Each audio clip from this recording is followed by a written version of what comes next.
tepat berada di depan saya saat ini, terdapat pulau kecil begitu saudaraku. Namun dari pulau ini kita banyak mendapati sejarah secara turun-temurun yang berada di desa ini. Ya, konon menurut dari cerita tutur, tempat ini merupakan tempat pertapaan dari Hanoman. Dulu sebenarnya ini namanya Kendali Putih. Kenapa kok diberi nama Kendali Putih? Nah itu dulu cerita pewayangan ya. Seorang Wanoro atau Hanoman itu kan nakalnya wis kliwat batas.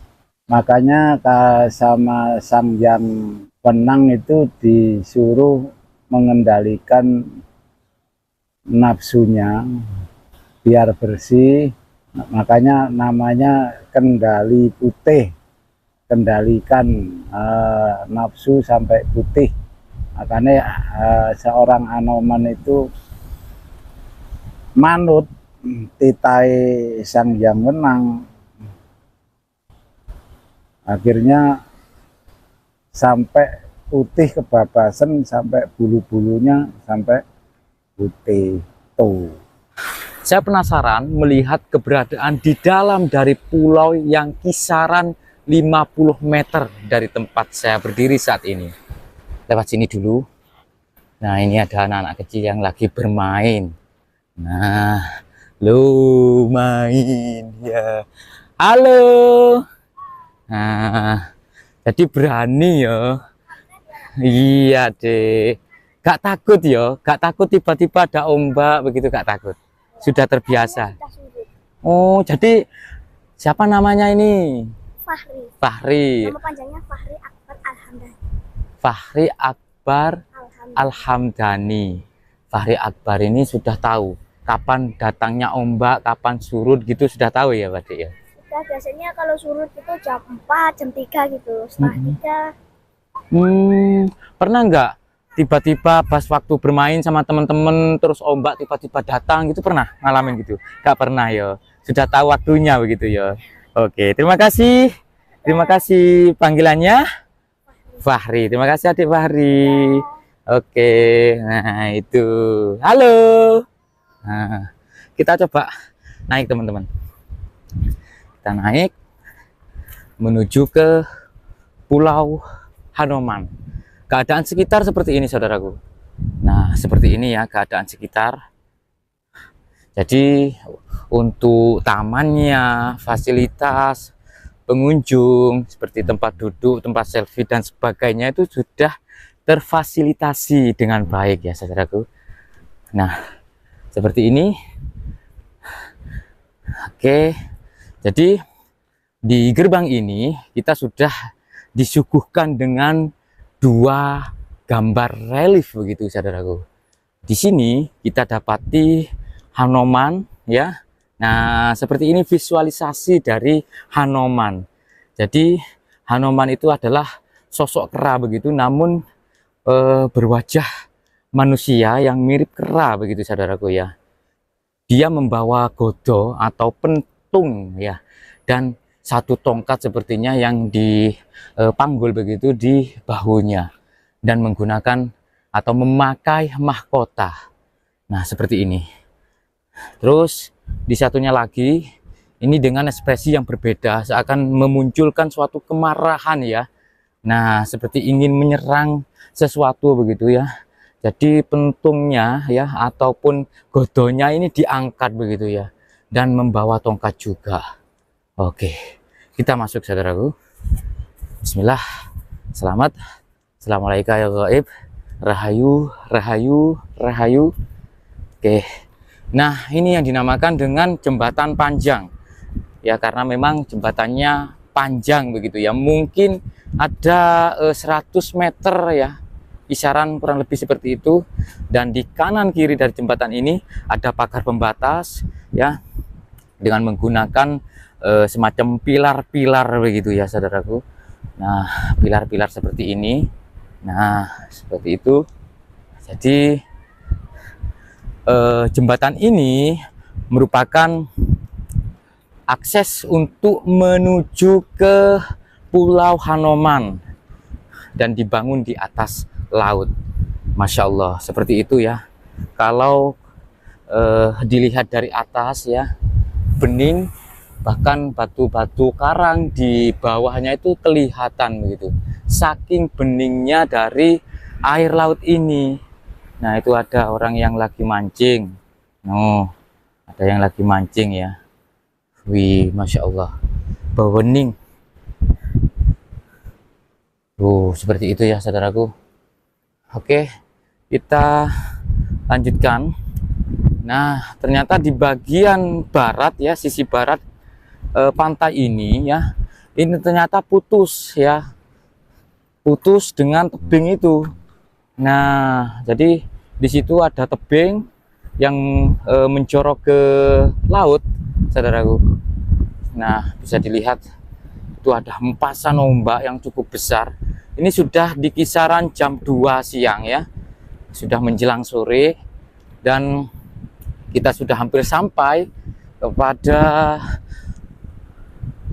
Pulau Hanoman. Oke. Nah, kalau dilihat dari secara diameter dari pulau ini ya, ini mungkin ya kisaran 300 meter ya untuk diameternya, tidak begitu besar ya. Artinya ini merupakan pulau yang mungkin di ribuan tahun yang lalu pulau ini tersambung dengan tebing-tebing yang di sana. Dengan bertambahnya zaman karena abrasi ataupun karena kena ombak begitu, sehingga putus ya dan membentuk pulau di tengah laut ini. Nah, di situ ada bongkahan-bongkahan batu padas ya. Nah, yang sudah mulai runtuh begitu ke bawah. Nah, itu teman-teman. Nah, di situ juga jadi di bawah dari Pulau Hanoman itu semacam ada rongga ya. Ada rongga begitu. Nah, seperti itu teman-teman. Wih, itu ada pasirnya juga. Tapi ya itu tadi tidak boleh gegabah ya, karena mungkin airnya ataupun kedalamannya tidak begitu dalam sehingga bermain di sini. Nah, yang dikhawatirkan air laut tiba-tiba naik, nanti akan terjebak di sini begitu. Masya Allah. Wih. Oke, kita sudah mulai sampai. Nah, ini kita sepertinya aksesnya naik begitu. Kalau melihat dari tanaman ataupun pohon-pohon di sini, ini ada semacam apa ini? Ada pohon apa ya? Kurang tahu saya. Oke. Nah, ini naik teman-teman. Fasilitasnya sudah bagus. Ini ada runtuhan, bongkahan dan batu. Allah. Oh, gadal. Oh, kaget rek. Oke. Naik terus di mungkin kisaran 50 meter ya ketinggiannya dari dasar laut. Dan ini naik terus begitu. Sepertinya ini memutar ya. Ini ada akses begitu ke kanan dan ke kiri, dan kemungkinan ini memang memutar ya. Kita ambil ke kiri dulu. Nah, jadi artinya mungkin nanti kita memutar. Nah, kita ambil kiri dulu sampai nanti berada di sisi selatan dari pulau ini, yang konon, bukan konon ya, tapi ada memang batu, namanya batu penangkap, di mana batu tersebut merupakan gerbang menuju istana Kanjeng Ratu Pantai Selatan.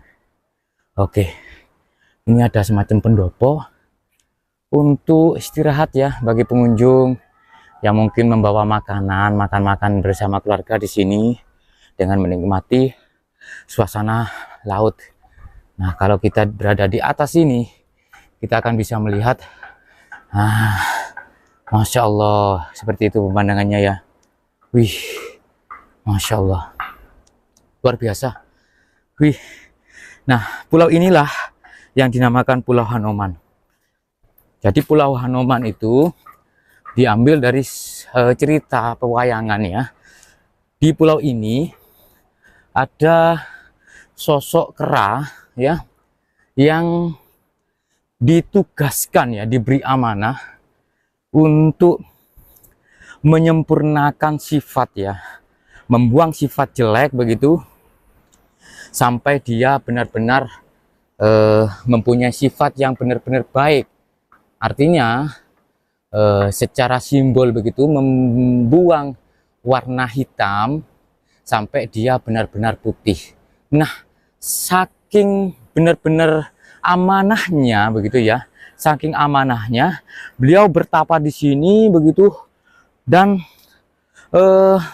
sifat hitamnya tadi terbuang menjadi putih, dan terlalu putih ya, tidak hanya putih biasa tapi sudah putih yang terlalu, sehingga sampai menimbulkan atau memancarkan cahaya.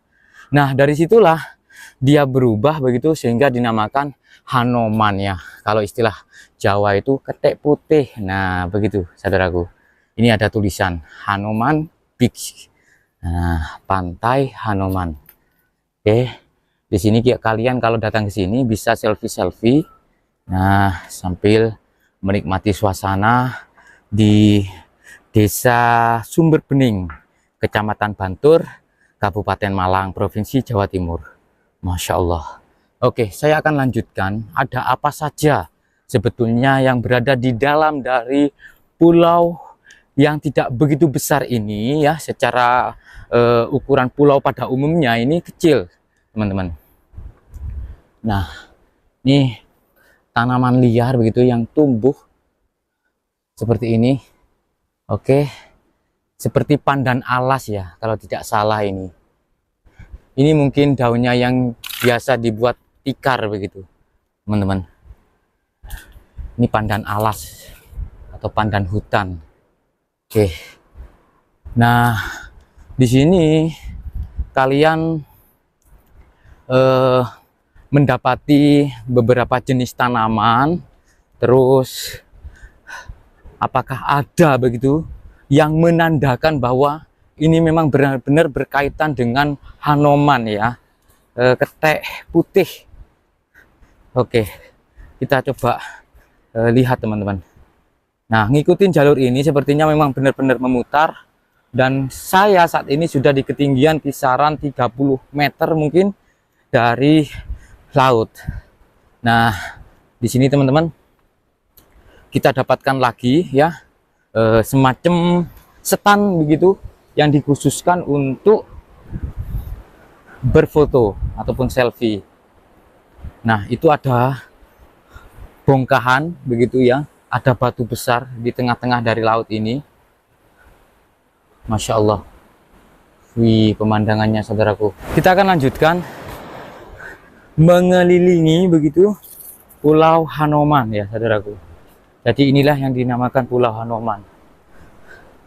Di dalamnya saya tidak mendapatkan sesuatu hal yang apa ya, istilahnya berkaitan dengan Hanoman ya. Mungkin kera ataupun batu yang berbentuk kera ya. Tapi saya mendapatkan batu karang seperti ini. Terus banyak tumbuhan-tumbuhan begitu ya. Tanaman-tanaman liar yang khas dengan kondisi di laut. Nah, tapi di sini aksesnya memang benar-benar sudah bagus teman-teman. Wih, ini ada batu karang yang berlubang-lubang seperti ini. Wih. Oke. Wih. Kita ini memutar. Mungkin di puncaknya sana teman-teman. Mungkin ada sesuatu ya. Mungkin batu ataupun makam begitu ya. Ataupun artefak bersejarah mungkin di dalam sana. Dulu sebelum ada jembatan ini katanya ini pulau ini penuh ular saudaraku. Pulau berbisa ya. Maksud saya penuh dengan ular berbisa ya. Mungkin ular laut dan sejenisnya. Jadi sebelum ada jembatan ini, sebelum ada akses ini, artinya tempat ini masih liar begitu ya. Masih liar, tidak banyak pengunjung yang datang ke sini. Karena waktu itu ketika ingin datang ke sini nunggu air laut surut dulu. Ya. Di sini katanya banyak ular. Dan bahkan oleh warga itu sempat dinamakan Pulau Ular begitu. Tapi lebih dikuatkan lagi dengan sejarah folklore di sini yang berkaitan dengan Hanoman, sehingga dinamakan Pulau Hanoman. Tempat Hanoman bertapa di sini ya.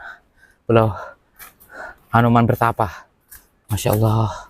Wih, ini saya sudah mulai turun dan sudah ketemu dengan akses dari jembatan panjang ya. Nah ini teman-teman, jembatan panjang, Masya Allah. Nah seperti ini ya, saya turun. Oke, saya tidak bisa kalau ke tengah teman-teman. Mau saya sih kepingin di puncaknya itu ada apa gitu loh, cuman aksesnya yang tidak bisa. Ini rimbun banget nih. Nah ya, rimbun banyak sekali akar-akar yang apa ya istilahnya, menutupi begitu dari pulau ini. Tidak ada akses untuk ke puncak sana. Oke teman-teman, kita lanjutkan perjalanannya. Kita explore di Malang Selatan ya teman-teman. Ada apa saja? Pastinya banyak sekali hal-hal yang unik berkaitan dengan mitos, legenda, dan sejarah. Semoga bermanfaat dan salam budaya. Wassalamualaikum warahmatullahi wabarakatuh. Rahayu.